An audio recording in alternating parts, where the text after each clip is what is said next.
It was just after dawn on September 19th, 1944, near the town of Arracourt in eastern France. A thin layer of fog hung low over the fields, heavy and damp, clinging to the ground like a living thing. German Panzer crews sat inside their armored machines, engines rumbling softly, optics searching through the haze. They were veterans, men who had fought from Poland to Russia and now to France.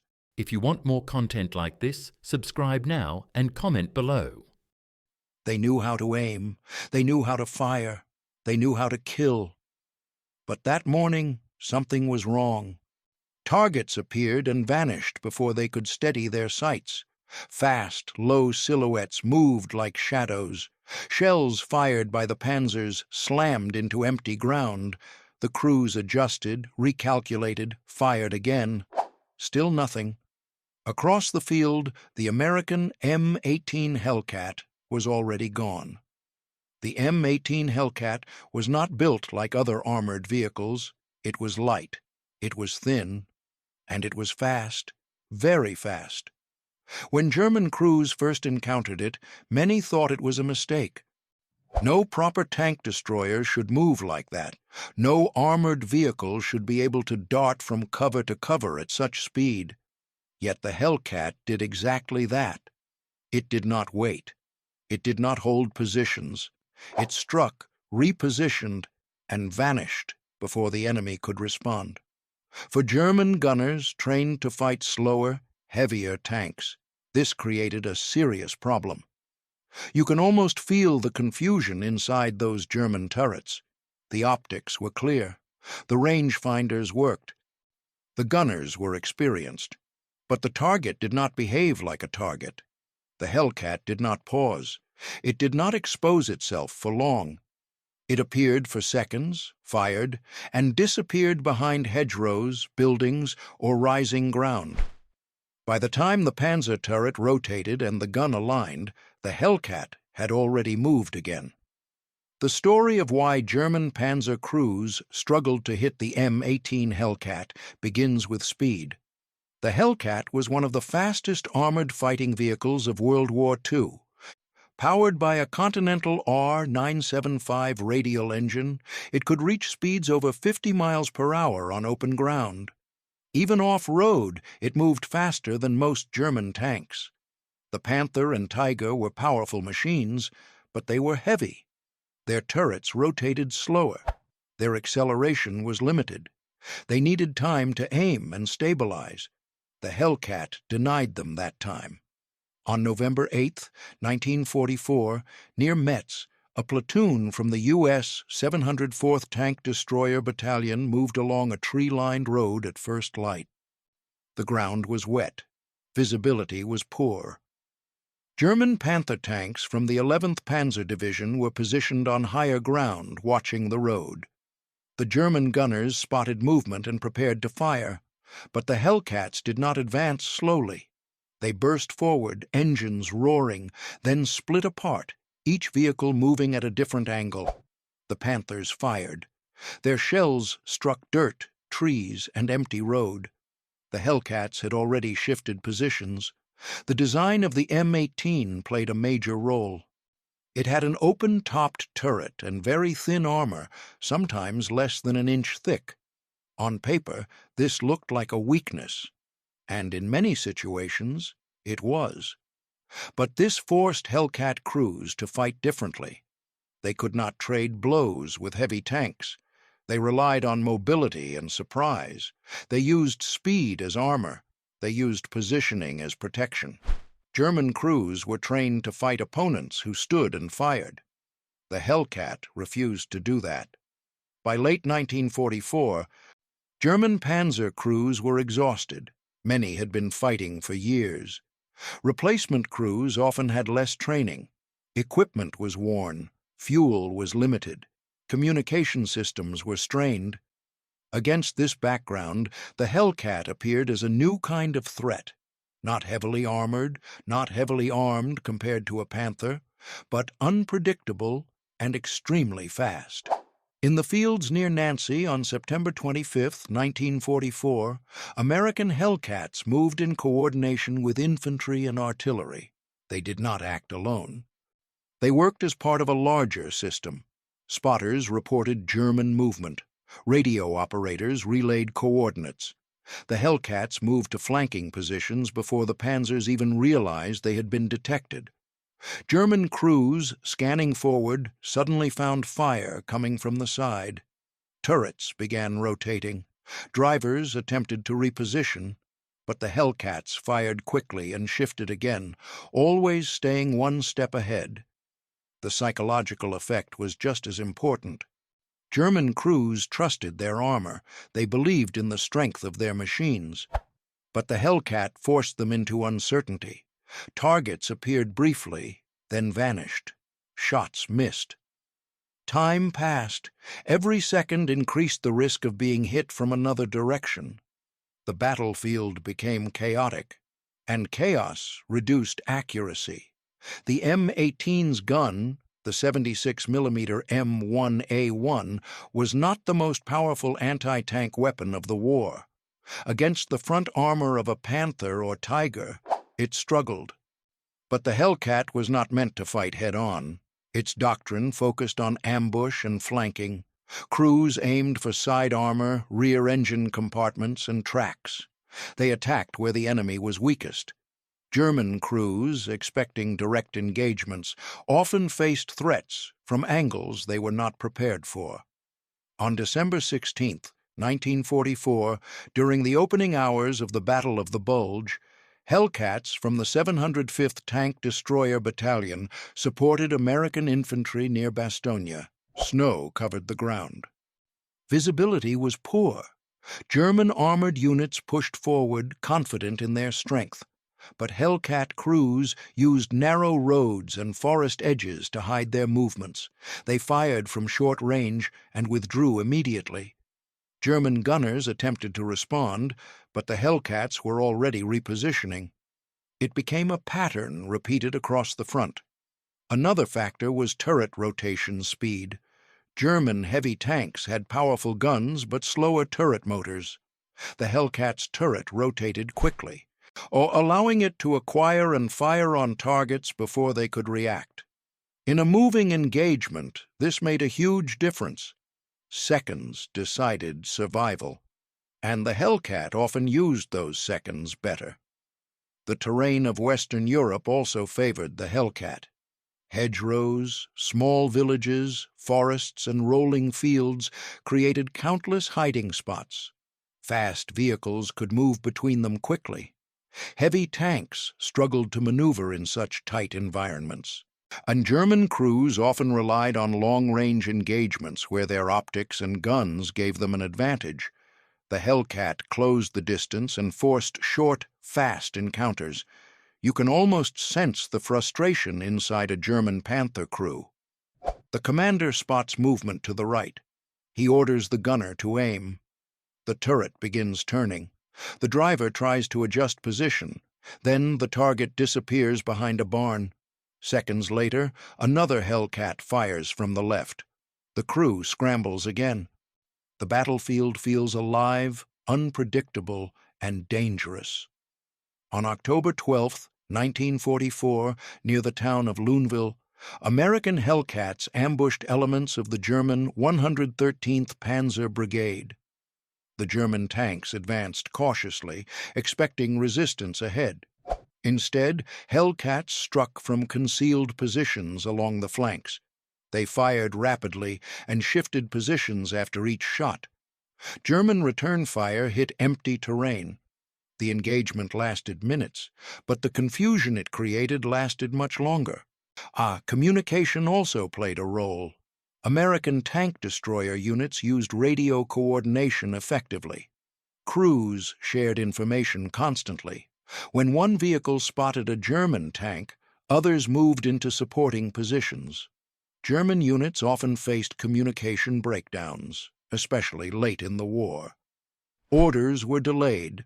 Situational awareness suffered. This made tracking fast-moving targets even harder. The Hellcat crews themselves were trained for aggressive maneuver warfare. Many came from units that practiced hit-and-run tactics extensively. They understood their strengths and weaknesses. They knew they could not absorb hits, so they avoided being stationary. Movement became instinct. Every shot was followed by relocation. Weather conditions often made things worse for German gunners. Fog, rain, and smoke reduced visibility. The Hellcat's speed allowed it to exploit these conditions. It could approach, fire, and retreat within moments. German crews, relying on visual tracking, struggled to maintain contact. In January 1945, during operations near the Saar River, Hellcats supported infantry clearing German positions. Panzer units attempted counterattacks, but the Hellcats used reverse slopes and hidden paths to reposition constantly. German shells struck the ground behind where the Hellcats had been seconds earlier. It felt like chasing ghosts. Another key factor was the difference in doctrine. German tanks were designed for breakthrough and direct engagement.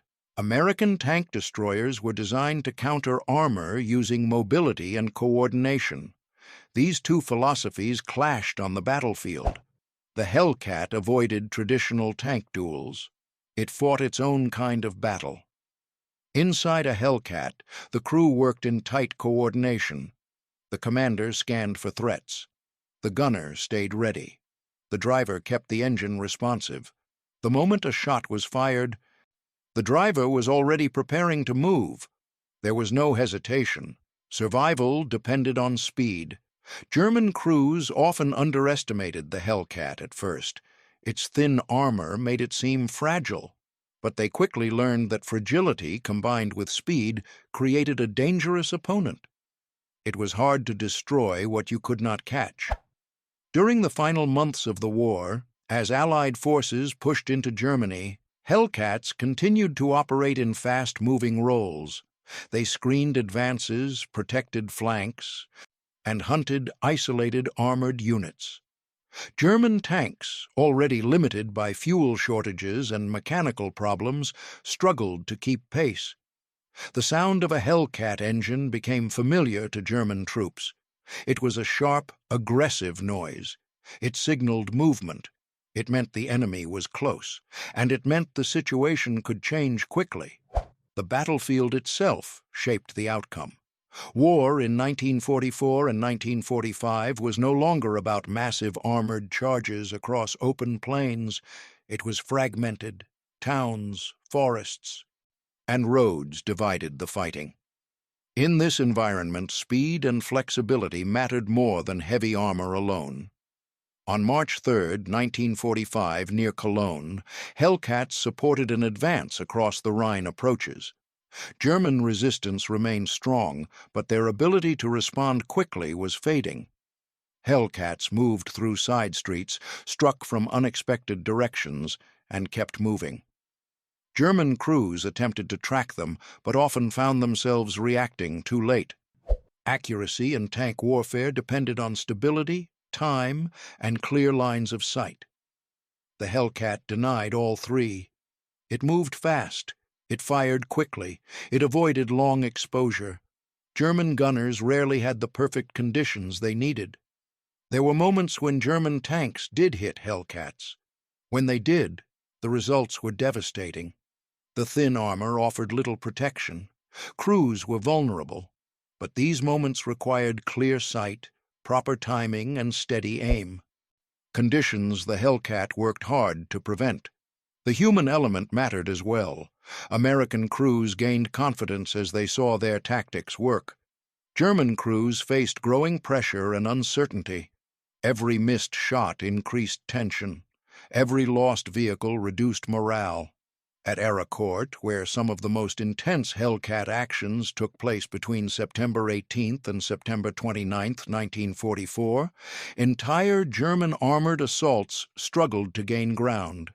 Units from the German 5th Panzer Army advanced through fog, believing their heavier armor would dominate. Instead, they encountered fast-moving American tank destroyers striking from multiple directions. the Hellcats did not stay in one place. They fired and shifted again, turning the battlefield into a maze of movement and confusion. One Hellcat crew commander later described the feeling as hunting rather than defending. The crew stayed alert, watching fields, roads, and tree lines. The moment a German tank silhouette appeared, the gun fired. The driver accelerated before the shell even landed. Seconds mattered. Hesitation meant destruction. Speed meant survival. German crews inside Panthers and Panzer IVs often relied on range. Their guns were accurate at long distances, but the Hellcat rarely offered long-range targets. It closed in, fired from the side, then vanished. German optics searched for shapes that were already gone. It felt like fighting an enemy that refused to stand still. The open turret of the Hellcat also gave its crew better awareness. They could see, hear, and react faster than crews enclosed in heavy armored turrets. They felt the cold air, the vibration of the engine, and the sound of incoming fire. That awareness often meant faster reactions. It helped them detect threats before being targeted. Near the town of Würselen, in October 1944, Hellcats supported infantry advancing toward German defensive lines. German anti-tank guns and tanks waited in ambush. The Hellcats moved carefully, using terrain to mask their approach. When German positions opened fire, the Hellcats spread out immediately, attacking from different angles. German gunners tried to track them, but struggled to focus on a single target. Fuel shortages in the German army made things worse. Many panzer units could not reposition quickly. More engines were shut down to conserve fuel. When Hellcats appeared suddenly, some German tanks needed precious seconds to start engines and move. Those seconds often decided the outcome. Maintenance problems also reduced German effectiveness. Worn optics, damaged turret mechanisms, and limited spare parts affected accuracy and response time. Against a fast-moving opponent like the Hellcat, any delay became dangerous. American tank destroyer doctrine emphasized teamwork. Hellcats rarely fought alone. They moved in pairs or groups, covering each other. One vehicle fired while another observed. When German crews focused on one Hellcat, another was already maneuvering into position. This layered approach increased pressure and confusion. On February 25, 1945, near the Roer River, Hellcats supported a crossing operation. German armored resistance was scattered but determined. As German tanks attempted to counterattack, Hellcats struck from concealed positions along roads and fields. Their mobility allowed them to shift rapidly as the battle developed. German fire landed behind them again and again. By early 1945, German crews also faced increasing air attacks. Allied fighter bombers hunted moving armor. Panzer units often had to move cautiously, limiting their ability to pursue fast vehicles like the Hellcat. This gave American tank destroyers more freedom to maneuver. Inside the cramped space of a German turret, stress built quickly. The commander scanned, the gunner aimed, the loader worked fast. Sweat, noise, and tension filled the air. Every missed shot meant the threat was still out there. Every second without visual contact increased anxiety. The Hellcat forced a new rhythm on the battlefield. Instead of slow, deliberate engagements, it created short, violent bursts of action. Appear, fire, move, appear again, fire again. This pattern disrupted German expectations and training. Even experienced German commanders struggled to adapt. Orders given for traditional armored engagements did not always work against a fast, mobile enemy. Units tried to reposition, but coordination became harder under pressure. The Hellcat's success was not just about speed alone. It was about how that speed was used. Crews trained to read terrain, anticipate enemy movement, and strike at the right moment. They did not rush blindly. They moved with purpose. As the war pushed into Germany itself, towns and cities became battlefields. Narrow streets, rubble, and damaged buildings created a dangerous environment for heavy tanks. Hellcats could move quickly through gaps, strike from intersections, and disappear behind cover. German tanks often found their line of sight blocked by walls and debris. Near Kassel in April 1945, Hellcats supported advancing infantry clearing urban areas. German armored vehicles attempted to hold key roads. Hellcats used side streets to maneuver and attack from unexpected angles. German gunners fired down empty roads, unsure where the next shot would come from. The final months of the war saw German crews fighting defensively, often isolated and under constant pressure. The Hellcat exploited this situation perfectly. It was not designed to hold ground. It was designed to strike weakness. The question was never just about why German Panzer crews could not hit the Hellcat. It was about how the Hellcat changed the fight. It shifted the balance from armor and firepower to movement and timing. It forced experienced crews into unfamiliar situations. In the end, the M18 Hellcat was not invincible. It was vulnerable and lightly protected, but it was designed for a different kind of warfare, one where survival depended on motion, coordination, and quick decision-making. You can almost see one last engagement in the final days of the war. A German Panther sits behind rubble on the edge of a town. Its crew waits, scanning the streets. Suddenly, a Hellcat appears at an intersection, fires once, and disappears behind a building. The Panther's turret turns, searching, but the target is gone. Another shot comes from a different direction. The Panther fires back, but the street is empty again. That moment captures the reality of the Hellcat's role. It was not about standing and fighting. It was about striking and surviving. It was about forcing the enemy into reaction instead of control. German Panzer crews were skilled, disciplined, and experienced, but they were trained for a battlefield where targets behaved predictably. The Hellcat broke that pattern. It moved too fast. It appeared too briefly. It attacked from unexpected angles. And in war, even the smallest disruption in expectation can decide everything. The fog over Arracourt slowly lifted that morning in September 1944. German tanks remained in position, engines running, optics scanning. Somewhere out there, the Hellcats were still moving, still hunting, still refusing to be caught. The battlefield had changed, and not everyone realized it at once. Speed had become the new armor. Timing had become the new weapon, and the M18 Hellcat had mastered both. If you want more content like this, subscribe now and comment below.